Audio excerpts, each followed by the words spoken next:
그래서 수입 월별 기준으로 한번 볼게요. 월별 기준으로 한번 보면 7월에 벌었고 8월에 9월에는 10만 원 정도 벌었습니다. 이거 외에도 제가 벌고 있는 광고 협업 수익이 있는데요. 부업에 많은 사람들이 관심을 가지고 있는 것 같은데요. 유튜브 영상을 수도 없이 봤는데 부업에 대해서 시원시원하게 말해주는 영상 별로 없었죠? 오늘은 소리 소문 없이 대세로 자리 잡고 있는 부업 방법. 일을 정말 하고 싶고 돈을 벌고 싶은데 자본이 없다. 낮 시간에만 일할 수 있다. 혹은 밤에만 일할 수 있다. 건강이 안 좋아서 어딘가에 취업을 할 수가 없다.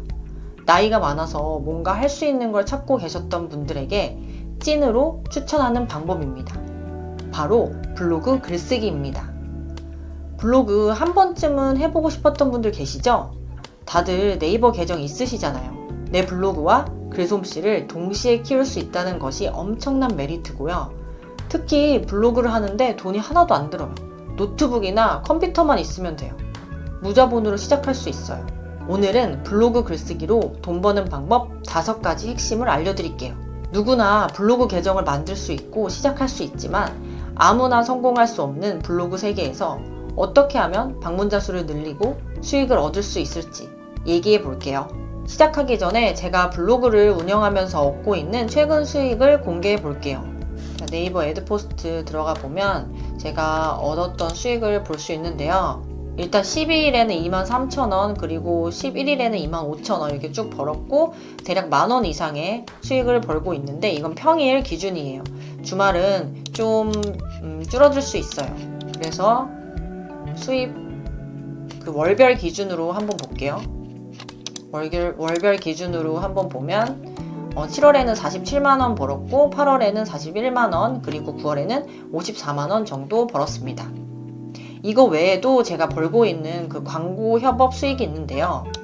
9월에는 보시면 제가 8건의 원고 협업을 해서 약 125만원 정도를 벌었고 이거는 새해 전 금액이기 때문에 여기서 3.3%를 제외하고 제 계좌로 들어와요. 그리고 8월에는 이것도 8건 정도 수행을 했는데 135만원 정도 벌었고 제일 많이 벌었던 달이 5월이었거든요. 5월은 건수 대비 금액이 좀 높아서 200만원 정도를 벌었어요. 그래서 제가 블로그를 통해서 버는 수익은 애드포스트와 광고 협업이 주를 이루는데 보통 월에 약 200만원 정도 벌고 있습니다.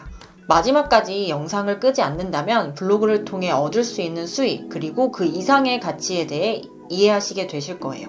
첫 번째, 블로그 애드포스트 수익. 만 19세 이상의 네이버 이용자라면 개인 사업자, 그리고 법인 모두 애드포스트에 가입을 할 수 있는데요. 애드포스트란 네이버 포스팅에 광고를 싣는 거예요. 블로그를 보다 보면 글 중간이나 하단에 광고가 노출되는 포스팅을 가끔씩 보셨을 거예요. 광고의 노출 및 클릭에 따라 발생한 수익을 나에게 배분을 해주는 건데요. 블로그 운영에 따라 차이가 있겠지만 소소하게 커피값 한 잔부터 대기업 연봉까지 받는 분까지 수익 크기는 매우 다양해요. 애드포스트에서 정한 일정한 기준을 충족하면 블로그 등록이 완료됩니다. 미디어 등록 최소 조건은 블로그 개설 후 90일 이상 운영이 되어야 하고요. 보통 블로그에 어느 정도 글이 쌓여 있고 일정 방문자 수가 있다면 신청을 할 수 있습니다. 하루 평균 방문자가 꾸준하게 유지되면 승인이 되는 것으로 알려져 있으니까 그때 한번 신청해 보세요. 애드포스트 수입을 늘리는 팁은 한 가지 뿐이에요. 바로 방문자 수를 늘리고 포스팅 조회수를 늘려야 돼요. 그러기 위해서는 방문자 수를 늘리는 포스팅을 써야겠죠? 다만 이때 핵심은 내 블로그 지수에 맞는 키워드를 찾아서 검색 페이지에 노출시켜야 된다는 건데요. 어떻게 방문자 수를 높이는 글을 쓰는지는 지난 영상에서 말씀드렸고요. 블로그 지수가 어떤 식으로 높아지는지는 다음 영상으로 한번 찍어볼게요. 두 번째, 브랜드 광고 협업. 광고를 통해 수익을 얻는 것을 말해요. 가끔 블로그 하단에 보면 소정의 원고료를 받고 작성된 땡땡땡이라는 문구를 본 적이 있으실 텐데요. 이건 원고료를 받고 작성된 글을 의미해요. 원고료가 뭐냐고요? 내가 어떤 제품이나 혹은 서비스에 대한 글을 쓰고 업체로부터 돈이나 상품권 등의 현금성의 대가를 받는 걸 의미해요. 원고료는 방문자 수가 높은 분들 또는 이 블로그가 어떤 상품의 홍보 키워드로 노출될 수 있다고 판단되면 업체에서 메일로 문의가 오는데요. 자, 예를 들어 볼게요.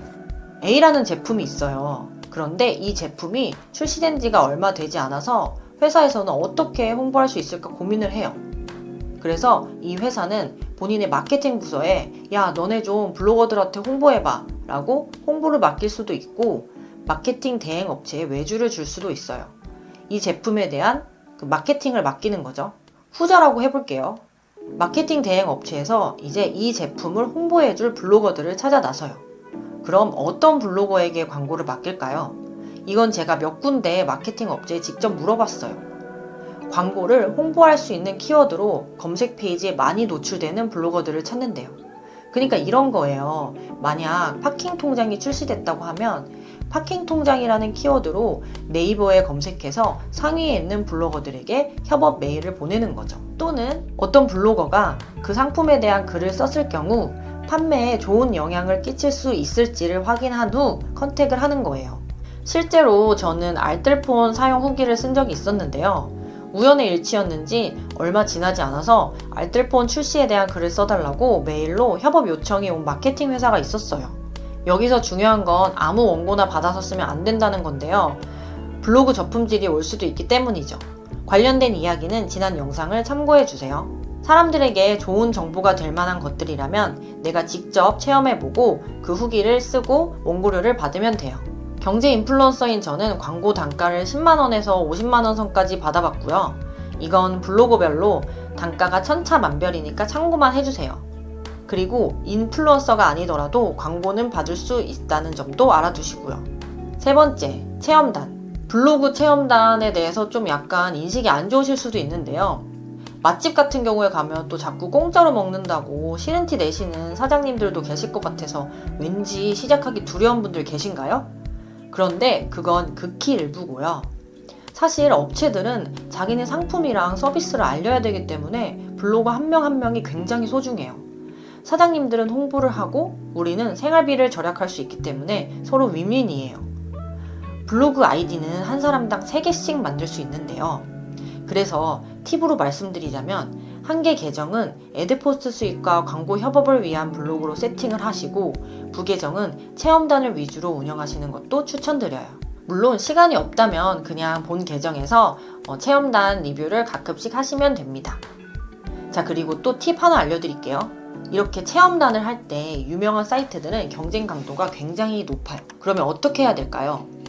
제가 지난번에 그 미용실 체험단을 하고 싶어가지고 한번 여러 사이트들을 알아본 적이 있는데 본인이 사는 지역명과 하고 싶은 체험단 내용 그리고 체험단 이렇게 써서 구글에 검색을 하는 거죠. 가령 예를 들어서 제가 미용실 체험단을 하고 싶다고 가정해 볼게요. 그러면 서울 미용실 체험단 이렇게 검색을 하는 거예요. 그러면 여기 이렇게 리스트를 보면 내가 모르는 신생 그 체험단 사이트들도 나오기 때문에 좀 경쟁 강도가 작을 수 있어요. 보면은 리뷰어 신청 현황 보면은 얼마나 뽑는지 모르겠지만 이제 21명이 신청한 거죠. 보통 레뷰나 대형 사이트들 같은 경우는 엄청 그 경쟁자가 높거든요. 근데 이런 신생 잘 모르는 사이트들은 그 신청한 사람이 적을 수 있어요. 네 번째, 판매. 블로그를 하시는 분들 중에 사업자를 내신 분이 분명 계실 텐데요. 내가 사장님이라면 블로그로 내 상품 혹은 서비스를 홍보할 수 있어요. 그러니까 이거는 체험단과는 약간 반대되는 개념이죠. 내가 내 상품을 블로그에 이제 홍보하는 거예요. 혹은 내가 특별한 경험이 있는데 그걸 블로그에 꾸준히 써보세요. 그러면 그 경험에 대해 더 자세히 듣고 싶어하는 분들이 계실 테고 그걸 전자책으로 만들어서 판매를 하실 수도 있어요. 예전에는 선생님이나 교수, 어느 경력 이상이 되어야지 강의를 할 수 있었는데 요새는 시대가 시대이니만큼 나만의 차별화된 전략을 가지고 있다면 누구나 온라인으로 강의가 가능한 세상이 왔어요. 또 책도 예전에는 유명한 사람들만 썼었는데 이제는 전자책이라는 새로운 상품이 등장해서 누구나 책을 쓸 수 있는 시대도 왔고요. 블로그로 판매를 잘하려면 내 블로그에 대한 찐팬들이 생겨나야 되는데요. 그러려면 나의 진짜 글, 그러니까 진심이 들어간 글을 조금씩 써둬야겠죠? 지금 내가 블로그를 시작하시는 분들이라면 앞으로 내가 정말 블로그로 돈을 많이 벌기 위해서 애드포스 수입 외에 내가 어떻게 하면 블로그로 판매 구조를 가져갈 수 있는지도 고민해 보세요. 그것도 도움이 되실 거예요. 5번째, 퍼스널 브랜드로 추가 수익 창출. 지금까지 제가 말씀드린 애드포스 수입, 광고 협업, 체험단, 상품 판매 외에 블로그 글쓰기로 벌 수 있는 수익은 또 뭐가 있을까요? 이 이야기는 아직 와닿지 않으실 수도 있지만 블로그 운영을 오래 하다 보면 아마 느끼게 되실 거예요. 왜냐하면 이런 블로거들이 조금씩 눈에 보이게 되기 때문이죠. 블로그가 애드포스트 수익과 광고 협업을 넘어서 퍼스널 브랜드화가 된다면 그 가치는 정말 어마어마한데요. 블로그가 내 명함이 될 수 있는 거예요. 회사를 다녀야만 명함이 있는 게 아니라 이제는 블로그가 명함이 되어서 다양한 기회를 얻을 수 있고 또 다양한 사람들도 만날 수 있어요. 블로그를 통해 얻었던 경험들을 컨설팅이나 강의에 활용할 수도 있고요. 그러려면 아까 말했듯이 블로그에 내 진심이 담긴 글들이 조금씩 있어야 돼요. 내가 누군가의 블로그를 들어가면 글 하나만 보는 게 아니라 연이어 여러 글들을 보는 블로그가 있죠? 그런 글들을 보면 왠지 다른 글들도 더 읽고 싶어지잖아요. 보면서 이 사람은 뭐지? 이 사람의 경험이 왠지 궁금한데? 이런 생각이 들면은 이유 추가를 하게 되잖아요. 최종적으로는 그런 블로그가 되어야 해요. 블로그로 브랜드화를 하는 거죠. 지금 블로그 수익이 적다고 너무 실망하지 마세요. 당연히 시작한 지 얼마 안 됐다면 수익이 적을 수밖에 없어요. 하지만 제가 블로그 수익화를 위해 3년 이상을 운영한 결과 애드포스트 수익뿐만 아니라 블로그를 통해 강의, 판매, 전자책, 도서 출간 등 다양한 수익 구조가 있다는 것을 알게 되었어요. 방문자 수에만 너무 집착하지 않으셨으면 좋겠어요. 그러면 자꾸 남과 비교하게 되고 블로그를 운영하기가 너무 힘들더라고요. 지금까지 블로그 글쓰기로 돈 버는 방법 5가지를 알려드렸어요. 아마 지금 이 영상을 클릭하신 분들이라면 어떻게 하면 100만 원을 더 벌고 더 빨리 돈을 벌 수 있을지, 블로그 방문자 수가 어떻게 하면 빨리 늘지, 애드포스 수입이 늘지를 궁금해 하셨을 거예요. 하지만 블로그를 한다고 해서 단지 애드포스 수익과 광고 협업이 전부가 아니에요. 그 이상의 가치가 분명 존재하니까 너무 조급해하지 마세요. 한 단계 한 단계 천천히 글을 쌓아 나가다 보면 블로그가 나에게 가져다 줄 기회는 무궁무진합니다. 자, 그럼 지금 블로그를 시작하는 사람이라면 어떻게 블로그를 운영하는 것이 좋을까요? 이야기가 길어졌으니 그건 또 다음 영상에서 얘기해 볼게요. 오늘도 영상 시청해 주셔서 감사합니다. 영상이 도움이 되셨다면 좋아요, 구독, 알림 설정까지 부탁드려요.